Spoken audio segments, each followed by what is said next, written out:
انسحبوا. لا تقل انسحبوا، بل قل اعتذروا. نعم، تعلم اللباقة في الحديث. نعم، ليس انسحاب، إنما هو اعتذار، توأم الانسحاب.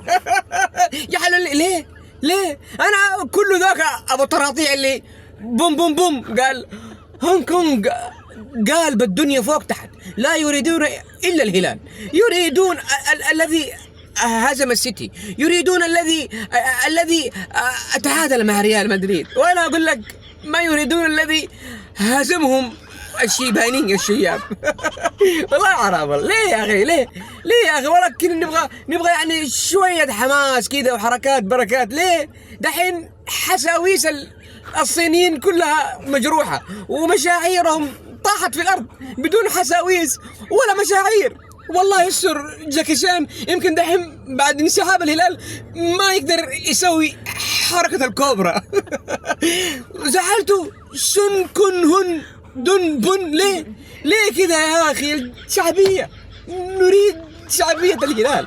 كنا نبغى 30,000 من هنا و30,000 مثلا اتحادي ولا نصراوي لو في النهاية. ليه حرمتونا من شعبيتكم الطاغية؟ أنا زعلان، أنا حزين، أنا مالي صلاح، أنا وكأنني فوق الثلاجة أترقب وترقبت الخبر الحزين على قلبي وعلى قلب كل متابع رياضي. أنت إيش رأيك؟ أنا مالي صلاح، اديني رأيك.